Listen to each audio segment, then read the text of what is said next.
Est-ce que vous acceptez la polygamie? Oui, la polygamie. Ça? La polygamie n'est pas un péché. Ah bon? Non. La polygamie n'est pas un péché. C'est pas contraire à la Bible? Non, c'est pas contraire à la Bible. La Bible n'a jamais interdit la polygamie.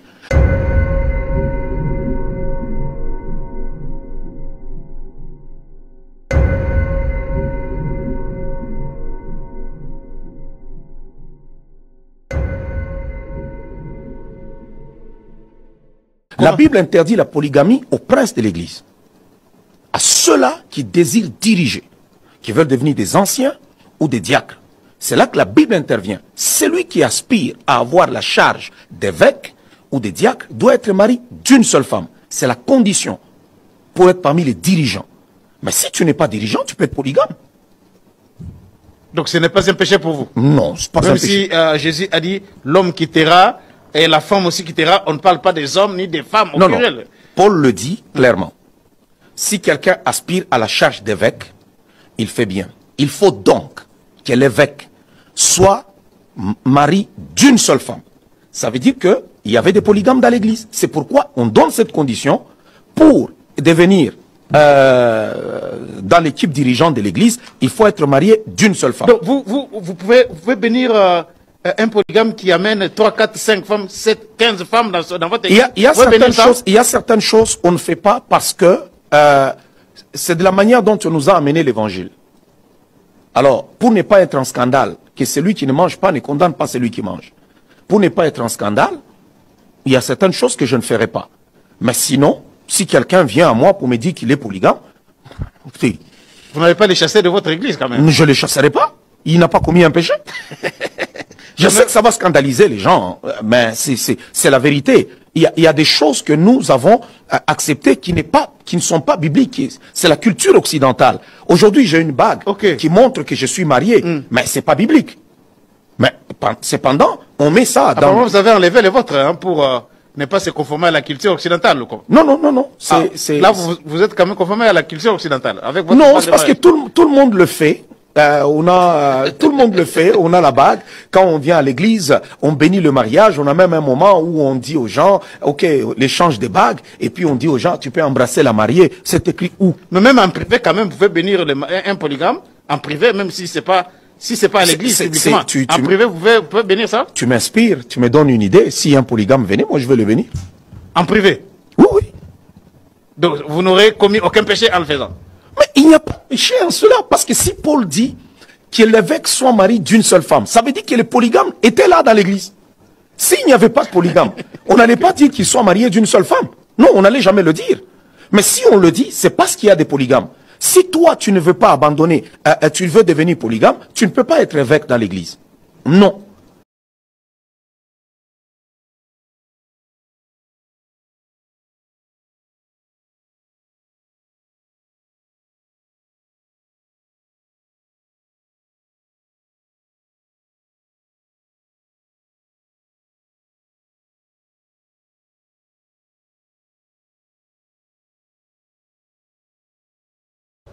La médecine aujourd'hui, on peut arranger ta peau, on peut injecter quelque chose, on peut t'enlever les rides. Où est le mal?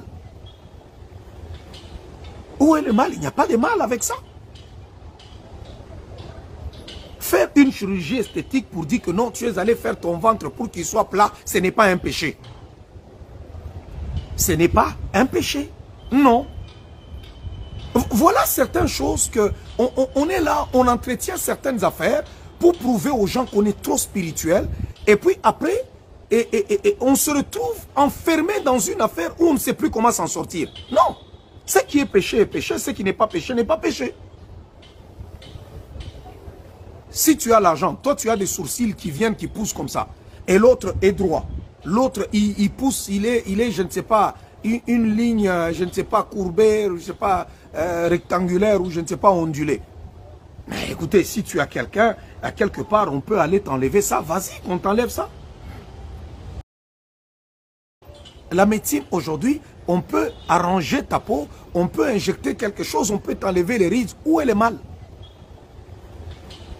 Où est le mal? Il n'y a pas de mal avec ça.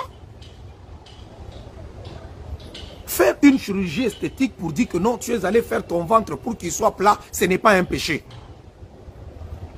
ce n'est pas un péché. Non. Voilà certaines choses que on est là, on entretient certaines affaires pour prouver aux gens qu'on est trop spirituel. Et puis après, on se retrouve enfermé dans une affaire où on ne sait plus comment s'en sortir. Non. Ce qui est péché est péché, ce qui n'est pas péché n'est pas péché. Si tu as l'argent, toi tu as des sourcils qui viennent, qui poussent comme ça. Et l'autre est droit. L'autre, il pousse, il est, je ne sais pas, une ligne, je ne sais pas, courbée, je ne sais pas, rectangulaire ou je ne sais pas, ondulée. Mais écoutez, si tu as quelqu'un, à quelque part, on peut aller t'enlever ça. Vas-y, qu'on t'enlève ça.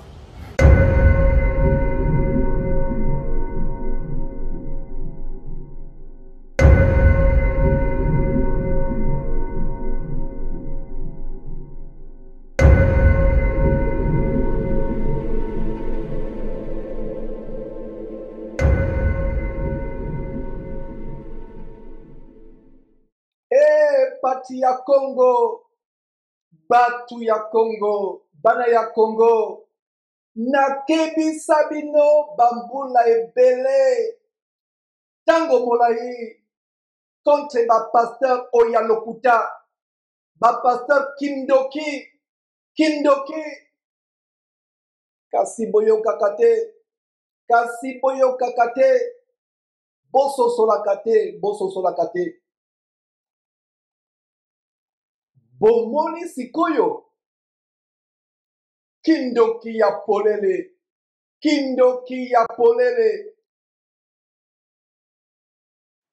Donc, Mukendi, dans quelques jours, va aussi venir dire que le viol d'enfant n'est pas un péché. Puisque c'est le viol qui a fait qu'il soit condamné. Il va aussi venir dire, le bandit Paul Mukendi, qui a fui le Canada, il y a quelques années, les tribunaux du Canada, le tribunal correctionnel du Canada, l'a inculpé, l'a condamné à 8 ans d'emprisonnement pour viol d'enfant. C'était même c'était pas une peine sévère. Un Congolais, il s'est évadé du Canada et il est au Congo. Il vient justifier que la chirurgie esthétique n'est pas un péché. Il vient défendre Masolo Tunasi. Incroyable. Un bandit, un impie, il vient dire que laissez les gens tranquilles. La chirurgie esthétique n'est pas un péché. On peut corriger un peu la peau, si tu as le souci à monter et monter là, celui-là est monté, l'autre tu peux tailler. Paul Mukendi, il dit bien la chirurgie, laissez Masolo Tunasi tranquille. Donc faites il avait raison de faire la chirurgie esthétique. Il oublie que c'est cette chirurgie esthétique qui a tué la femme de Masolo Tunasi. Donc il encourage la mort, continue à faire, aller en Turquie. Je ne savais pas que la Turquie était... On connaissait la Turquie pourquoi? Si tu n'as pas les moyens pour payer Air France, tu peux quand même payer Air, je ne sais pas si ça s'appelle Turkish Airlines. Mais il y a 1 mois, 2 mois, je ne savais pas que la Turquie c'était la destination internationale de la charcuterie fessière. Je ne savais pas. Je ne savais pas. Ou la charcuterie des seins, la charcuterie des lèvres, bref, corporelle. Il vient dire, laissez les gens tranquilles, la chirurgie n'est pas un péché. Donc, ils font quoi? Qui change la grâce de notre Dieu en dissolution. La Bible dit quoi? Le vase peut-il dire, pourquoi m'as-tu créé ainsi? Le potier, pourquoi m'as-tu créé ainsi?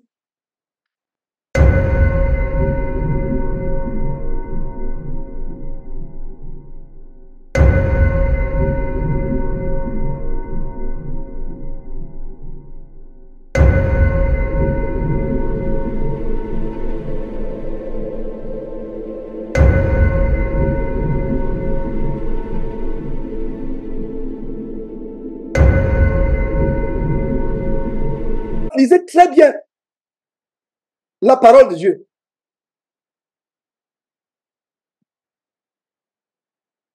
Car il s'est glissé parmi vous certains hommes dont la condamnation est écrite depuis longtemps. La condamnation. Non seulement ils sont condamnés par les tribunaux des hommes, ils sont depuis longtemps condamnés par Dieu. Des impies qui changent la grâce de notre Dieu en dissolution et qui renient notre seul maître et Seigneur Jésus-Christ pour venir défendre Masolo Tunasi. Voyez dans le combat dans lequel nous sommes. Et est-ce que vous savez que dès qu'il dit cela, peut-être pas vous, vous êtes peu qui aimez la vérité, mais tous ces soi-disant chrétiens qui les suivent vont commencer à vouloir faire la chirurgie esthétique. Ce sera normal. Honte à nous, chrétiens.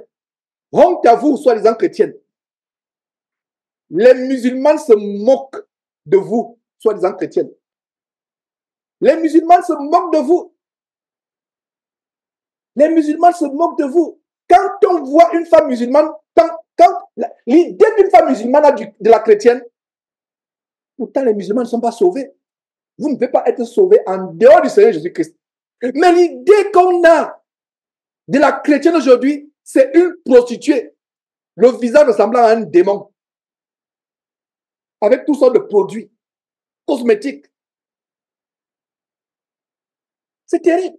Et je pense que il est temps de sonner l'alerte sur les dangers de la chirurgie esthétique. Parce que quand leur pape, Masolo Chinasi, commence à dire à montrer que c'est normal. D'ailleurs, il a fait une vidéo où il disait que la sodomie n'est pas un péché. Est-ce que vous voyez comment il renverse l'évangile? Oh, mes frères, si vous pouvez comprendre le combat dans lequel je suis. Parce qu'il y a même certains parmi vous qui disent, non, Jean, tu en fais trop, tu en fais trop. Ils ne sont pas nombreux, peut-être 1, 2, 3 par là. Ils disent, non, Jean, tu en fais trop, tu en fais trop. Vous ne pouvez pas comprendre. L'enfer est ouvert par ces faux pasteurs. Voilà de quoi Jude parle. Il s'est glissé. Et même autant de Jude avait dit qu'il s'est glissé. Aujourd'hui, ce n'est même pas glissé. Parce que glisser, ça veut dire que tu viens furtivement, de manière furtive. De manière insidieuse, de manière furtive, tu te glisses. Mais aujourd'hui, ils viennent comme un torrent, comme je ne sais pas, les chutes du Nachtigal. Ils viennent comme les chutes d'eau. Ce n'est même plus furtivement, ce n'est plus. Ils viennent comme les chutes d'eau. C'est une inondation. Aujourd'hui, ce n'est pas qu'il s'est glissé, non. Aujourd'hui, c'est qu'il y a une inondation. Il y a une inondation de faux pasteurs aujourd'hui. Des hommes dont la condamnation est écrite depuis longtemps. Des impies qui changent la grâce de notre Dieu en dissolution. Et voilà un bon verset qui s'attaque à l'évangile de l'hyper-grâce. Une fois sauvé, sauvé pour toujours. Il y a l'évangile pervers qui dit non, laissez, Dieu ne regarde pas. Dieu ne regarde pas le corps, Dieu regarde seulement le cœur. Alors que la parole de Dieu dit dans Romains chapitre 12 au verset 1, offrez à Dieu votre corps, C-O-R-T-S, corps, comme un sacrifice vivant. Votre corps, offrez à Dieu votre corps. Et les gens vont dire que Dieu ne regarde pas le corps, il regarde seulement le cœur. Paul écrivant aux Thessaloniciens dit quoi? Que tout votre être, le corps, l'âme et l'esprit soient préservés irrépréhensibles. Donc Dieu regarde aussi quoi? Le corps. Dieu regarde le corps.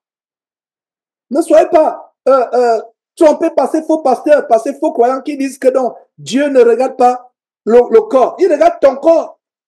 Qu'est-ce que tu mets sur ton corps?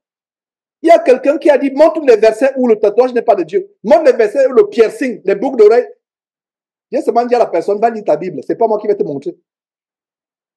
Dieu interdit qu'on pèse le corps. Dieu interdit qu'on fasse des inscriptions sur ton corps. Va lire.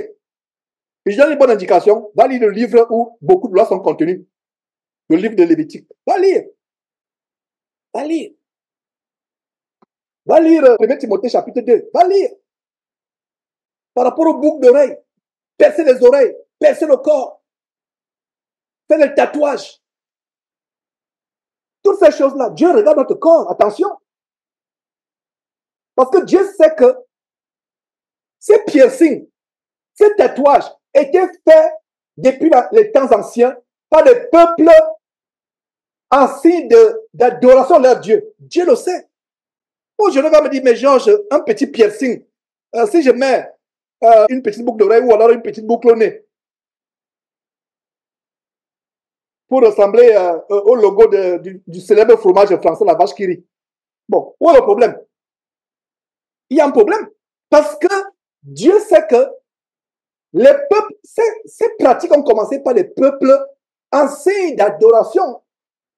Si vous aimez l'histoire comme moi, j'aime beaucoup l'histoire. Suivez les documentaires sur les Mayas, faites les documentaires sur les Vikings, et vous allez comprendre les signes qui sont infiltrés aujourd'hui dans le corps de Christ, tels que les tatouages, les boucles, etc. Suivez les documentaires. Et tous ces peuples qui étaient dans les zones, les régions géographiques éloignées. Les Mayas en Amérique latine, les Pygmées en Afrique centrale, les Vikings au nord de l'Europe. Oh là là, ils ont quelque chose en commun. Des pratiques paganistes qui sont, alors que c'est des peuples qui ne se fréquentaient pas, qui ne se connaissaient pas. Mais vous énumérez des pratiques telles que les scarifications, des inscriptions sur le corps. Ça se pratiquait dans les peuples sémites, dans l'Antiquité en Mésopotamie. Ça se pratiquait chez les Pygmées. Il y a des millénaires, ça se pratiquait chez les Mayas. Aujourd'hui, c'est devenu cool, c'est la vogue. C'est comme on dit, les jeunes disent, c'est swag, swag. C'est à la mode.